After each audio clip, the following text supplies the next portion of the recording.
bàbá olóyin Sẹ̀san Adéwùsì táwọn tọ́lọ́run gbogbo ènìyàn tó bá fẹ́ ròyìn òkìkí ọ̀dọ̀ Sẹ̀san Adéwùsì ní kí ẹ gbà lọ. Ẹ káàárọ̀ o, ẹ kú déédéé wòyí ibi gbogbo tí ẹ bá ti ń gbọ́ mi èmi Sẹ̀san Adéwùsì táwọn tọ́lọ́run bàbá olóyin gan bàbá olóyin òrìjínà èmi náà ni mo tó ń kí wa o. Ọ̀rọ̀ bí oyin bí adùn kò ní tán ní ilé gbogbo wa. Ẹ káàbọ̀ sí abala ètò yìí agbára èèyàn dúdú TV, agbára èèyàn dúdú TV. Ẹ má gbàgbé lórí ètò yìí mo ti máa ń kọ́ wa láwọn àṣírí ńláńlá, àwọn àṣírí ńláńlá bá ṣe lè gbé ìgbésí ayé. Mo ti kọ́ yín lóògùn ọ̀wọ̀ oríṣiríṣi, mo ti kọ́ yín láṣìírí bíbò, mo ti kọ́ yín ní ọ̀wọ̀ mọ́tò, ọ̀wọ̀ ewu oríṣiríṣi tá a gbọ́dọ̀ fi gbọ́ ẹnu sọ. Lónìí bí wọ́n bá fi oògùn sínú oúnjẹ fún yàn báwo lẹ́ẹ̀sì mọ̀. Ọ̀pọ̀lọpọ̀ èèyàn ló kú dànù bí adìẹ. Wọ́n ní alówó mọ́ lóògùn, ahun ló ní. Alówó mọ́ lóògùn, ahun ni.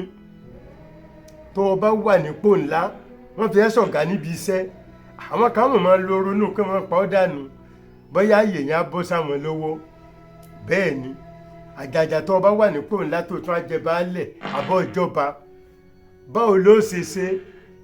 Yorùbá lọ́gbọ́n, àwọn Yorùbá lọ́gbọ́n tí wọ́n máa ń dá o tẹ́mi wọ́n fi máa ń gùn.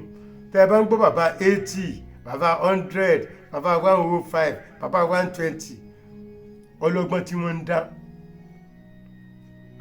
Lónìí àní mo fẹ́ sọ fún yín tí wọ́n bá fi májèlé sínú oúnjẹ fún ẹ àbí wọ́n fi sínú ọtí, báwo ló ṣe mọ̀? Lọ bá mi tọ́jú odidi atare kan, ẹ tọ́jú ọmọlé, ẹ tọ́jú ọmọlé kan, odidi atare kan, kẹ wá wá ìyẹ́ ayékòótọ́ òrìjínà torí fèkè wà tí wọ́n máa ń kùn. Ẹni bá fẹ́ gẹ̀ẹ́tì ẹ̀ kó tutọ́ sọ́wọ́, ìyẹ́ tí wọ́n bá fún ẹ kó o fi ra kọ́ fọwọ́ fa báyìí ó rí tí ọmọ sí mẹ́ lọ wọ́n kàn ní jẹ́ lúnù. Ìtàṣírí yín ò yíyá mi, ṣùgbọ́n tí èèyàn bá fẹ́ ṣe ẹmọ́jà tanra wa tó nígbà tí wọ́n bá ṣe tí ò bá ṣiṣẹ́ kọ́mọ́dé pé èèyàn kàn lọ wé sí owó dànù lórí ètò, àbí kọ́ bá jẹ́ pé yóò ti gbẹ́kẹ̀lé pò ń ti lóògùn a máa lọ jẹun káàkiri wọ̀rọ̀wọ̀rọ̀. Tẹ́ ẹ bá ti rí ìyá ayé kò tọ́ kan, odidi ọmọ ńlé kan tẹ́ ẹ pa tírù rẹ̀ òkè ètí rẹ̀ bá gé ẹ mọ́ lò. So ọmọ ńlé yẹn ẹ wàá fi ìkódẹ bọ̀ lẹ́nu, ìkódẹ ẹ kì í bọ̀ lẹ́nu. Tẹ́ ẹ bá ti ki ìkódẹ, ìyá ayé kò tọ́ ni wọ́n ń pè ní ìkódẹ, ẹ kì í bọ̀ ẹnu ọmọ ńlé. Ọmọlé ẹ mọ́ wà lára gànà káàkiri. Tẹ́ ẹ bá ti kì sí odidi atare kan ẹ fi sẹ́gbẹ̀ẹ́ ẹ wà jó pọ̀. Tí ẹ bá ti jó tán báwo lẹ́sẹ̀ lò? Gbẹ́rẹ́ kan báyìí, gbẹ́rẹ́ ẹyọ kan ẹ kàn rọ amú gbẹ́rẹ́ ẹ fi bíléèdì ní pè ń gbẹ́rẹ́ ẹlòmíì ò mọ̀, ẹ fi bíléèdì rọ aya ojú yín báyìí. Ẹ̀tù tẹ́ ẹ jóun ẹ wà bù díẹ̀ ń bẹ̀ ẹ fi pa.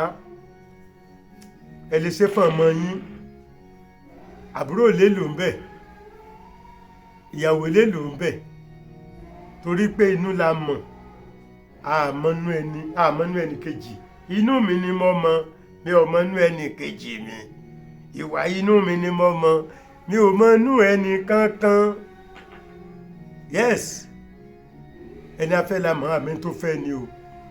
Tí ẹ bá ti ṣe bẹ́ẹ̀, tí wọ́n bá fọ́ oògùn sínú oúnjẹ fún yín, tẹ́ ẹ bá ti fẹ́ fọ́ bọ̀ báyìí ẹ rí ọmọ ńlé ààyè ọmọ àgbẹ̀kọ̀ dẹ sẹ́nu báyìí ẹ mọ̀ ń jẹ.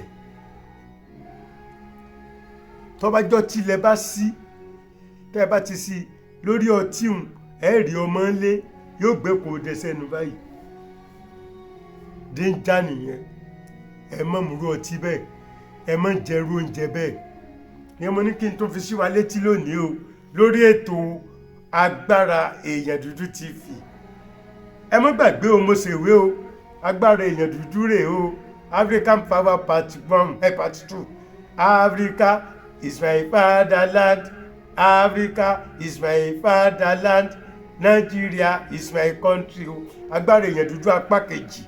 Apá kìíní rèé o ni mo kọ́ ṣe kí n tó ṣe apá kejì jáde. Bí wọ́n bá sóògùn fún ọ tó oògùn yìí bá jẹ́ àbí n tó ṣe fún rẹ tí ò jẹ́ àṣírí ẹ̀ wà nínú ìwé African Power Part 2.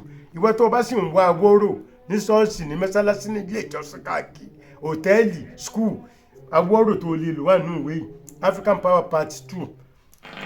Eléyìí inú gbọ́ lọ́sàn gbé ọmọ aráyé ló ń lànà lọ́ba bó o là ń ṣe ń lo èpo ọsàn ire ẹ máa wọ orí ibikíbi tó bá wà wọ́n máa wọ ọkàn ni torí gbogbo igbó lọ́sàn wà ọmọ aráyé ló ń lànà lọ́ba èpo ọsàn bá a ṣe ń lò fúnrú ẹ̀ ó wà níbí. Tádì ẹ̀yin bá pamọ́ tán ẹ máa ń dé èpo ẹ̀ nù ẹ má ṣe bẹ́ẹ̀ mọ́ o oníṣẹ́ tó ń ṣe o òjò kújẹkújẹ ó dí fafádé òkòkò wọn ní kí ló dé tó ń ké ó lòun sunkún ra ọmọ ni ẹni tó bá lu sẹ́yìn kò ní ra owó kò ní ra ọmọ kò ní ra ohun rere nílé ayé.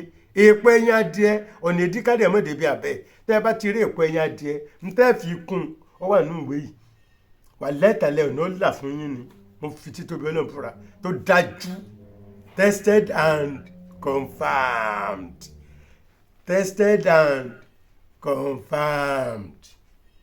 Yes, eléyìí tẹ́jẹ̀ bá ń gbẹ lára èèyàn agbára ìwòsàn oyin ni ẹ rà á ẹ rí sẹ́ńbẹ̀.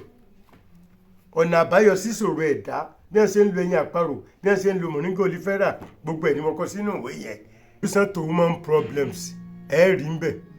Ọ̀nà àbáyọ síṣòro ẹ̀dá bá a ṣe ń lo moringa olifera gbogbo ẹ̀ lẹ́ẹ̀bà pàdé ń bẹ̀. Ìwé tuntun ó tún jáde o ìwé tuntun ó tún jáde látọ̀dọ̀ èmi Sẹ̀san Adéwùsì Táńtọ́lọ̀. Àgbé o ẹ máa wo kíni show ẹ máa wo bàbá olóyin original TV ẹ bá mi ń bẹ̀.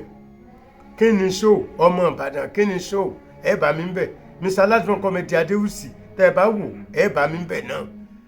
Bẹ́ẹ̀ ni mo sọ ẹ fẹ́ ròyìn ẹ fẹ́ ràwé ẹ máa bọ̀ ní bàbá olóyin bus stop Ìyẹ̀sí Ọ̀tà bàbá olóyin bus stop Ìyẹ̀sí Ọ̀tà tàbí ká ẹ lọ sọ́dọ̀ àwọn alágbàtà mi lẹ́kọ̀ọ́ tẹlifóònù nọ́mbà mi 08054749455 08054749455 títí ìgbà míì tẹ́tùn máa bá mi pàdé láyọ̀ o. Bàbá olóyin Sẹ̀san Adéwùsì Táńtọ́lọ́run gbogbo ènìyàn tó bá fẹ́ ròyìn òkìkí ọ̀dọ̀ Sẹ̀san Adéwùsì ní kí ẹ gbà lọ.